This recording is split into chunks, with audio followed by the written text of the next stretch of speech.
Hi friends, आज मैं फिर से लेके आऊँ आपके लिए प्रेरणादायक कहानी।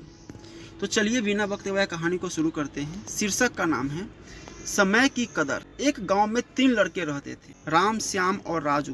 तीनों के पिता काफी अमीर थे। तीनों का बचपन बहुत अच्छे से गुजरा था। उनके माता पिता कभी भी उनकी कोई भी मांग को अनदेखा नहीं करते थे। राम के पिता सरपंच थे, श्याम के पिता एक कारोबारी थे और राजू के पिता एक किसान जमींदार थे। छोटी उम्र से ही उन सबको लाड़ प्यार ने ऐसा बना दिया था कि न तो उनको मेहनत का पता था और ना ही उनको समय की परवाह। अक्सर वह सारा दिन बस घूमते रहते थे, नशे और अन्य भोग विलास में डूबे रहते थे, जिससे उनके गांव वाले भी दुखी थे।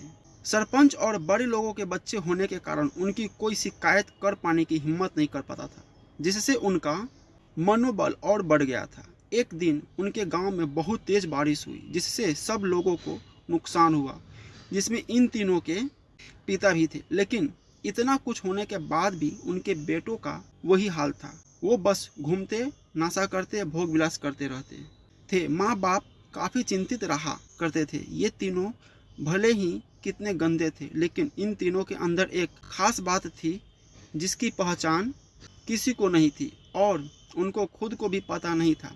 राम एक बहुत अच्छा नेता प्रतिपक्ष, क्योंकि अपने पिता के पास रहते हुए उसको इसका काफी ज्ञान हो गया था, क्योंकि उसके पिता सरपंच थे। श्याम भी इस तरह से बिजनेस की समझ रखता था, क्योंकि उसके पिता एक कारोबारी थे और राजू खेती का काम जानता था, क्योंकि उसके पिता जमींदार थे। पर अपनी गलत कामों की वजह से उन सब ने अपने इन टैलेंट पर ध्यान ही नहीं दिया, जो कि उनकी सबसे बड़ी कमजोरी थी।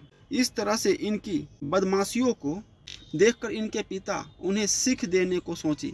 तीनों पिताओं ने आपस में बात करी और उसका एक हल निकाला।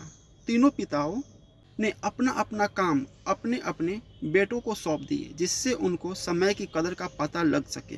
तीनों के पिता ने एक वसीयत बनाई, जिसमें यह लिखा था कि 1 वर्ष के अंदर इन तीनों को 10 लाख रुपए कमा कर देने होंगे, जो बिना किसी गलत काम करके कमाए गए हो, और तीनों को अलग अलग स्थान पर रहना था। इन तीनों को 5-5 लाख रुपए भी दिए गए, ताकि उनको अपना काम स्टार्ट करने में दिक्कत ना हो। पहले तो सब खुश हो गए कि हम आज़ाद हो गए, हमको पैसे मिल गए, और ऐसा सोच करके इन्होंने फिर से काफ़ी समय मौज मस्ती करने में लगा दिया। इस तरह से 6 महीने बीत गए और इनका काफ़ी सारा नुकसान भी हुआ। फिर एक दिन अचानक उनको एहसास हुआ कि अगर हम शर्त हार गए तो हम अपनी अपनी जायदाद खो बैठेंगे। धीरे धीरे उनकी चिंता बढ़ने लगी। एक दिन वो इसी अधेर धुन में एक पार्क में बैठे थे और कुछ डिस्कस कर रहे थे कि उनको एक छोटी सी लड़की मिली। वो फूल बेच रही थी और साथ में पढ़ भी रही थी। तीनों लोग उस लड़की के पास में गए। तभी राम ने लड़की से बोला, बेटा आपकी उम्र क्या है? तो लड़की ने जवाब दिया कि मैं 12 साल की हूँ अंकल। इतना सुनते ही राम ने आश्चर्य से पूछा कि आप इतना छोटे होकर के खेल नहीं रहे हो? इस पर लड़की ने जवाब दिया कि मेरे पापा अब इस दुनिया में नहीं हैं और माता बीमार रहती है, इसलिए मैं ये काम करती हूँ। ये सुनकर राम ने अपना पर्स निकाला। उसके पास जो भी पैसे बचे थे वो उस लड़की को देने लगा। उसके बाद लड़की ने बोला, अंकल आप भी फूल ले लो, मुझे बहुत खुशी होगी, क्योंकि मैं अगर आपसे फ्री में पैसे ले लूँगी तो फिर मेरा पढ़ाई में मन नहीं लगेगा, मैं कामचोर बन जाऊँगी, क्योंकि यही समय है जिस समय मैं अपना भविष्य लिख सकती हूँ। राम ने उस लड़की से सारे फूल ले लिए और तीनों घर लौट आए। उस फूल वाली लड़की का उन पर तीनों लड़कों पर बहुत गहरा प्रभाव पड़ा। रात भर उन तीनों ने उस बच्ची के बारे में सोचते रहे और उन्हें एहसास हुआ कि वो तीनों कितने गलत थे। तीनों ही दोस्तों को एहसास हुआ कि आज भी उनके पास 6 महीने का समय है अपने पिता के दिए गए काम को पूरा करने का और भविष्य बनाने का। इसी दौरान सबने सोचा कि अगर बचे हुए समय का सही उपयोग करें तो अभी भी बहुत कुछ किया जा सकता है। इस तरह बाकी दोस्तों ने भी सोचा और दूसरे समय में आकर काम तलाशने लगे। पर उनके शर्त में एक शर्त ये भी थी कि उनको जो भी काम करना है वो अपनी पहचान बताए बिना करेंगे, जिससे ये साफ था कि उनको काम नहीं मिला। और जब काम नहीं मिला तो उन्होंने सोच लिया कि अब वो अगर कुछ भी करेंगे तो अपने गांव में जाकर ही काम करेंगे, भले ही उनके पिता कुछ भी सोचें। लेकिन फिर भी अपने गांव में जाएंगे और अपने गांव में कुछ नए काम करेंगे, भले ही उनको अपने पिता के वसीयत ना मिले।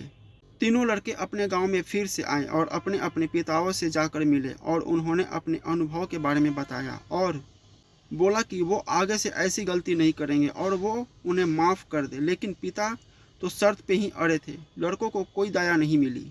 तीनों को फिर से दुख हुआ कि तीनों को अपनी गलती की एहसास होने के बाद भी उनके पिता उनका सपोर्ट नहीं कर रहे हैं और फिर से वो रात भर सोचते रहे कि अब क्या किया जाए। तीनों ने मिलकर एक स्कीम निकाली। राम अपने मित्रों के साथ में मिलकर लोगों की प्रॉब्लम को सुलझाने लगा, जिससे उसको गांव की समस्याओं का ज्ञान हुआ।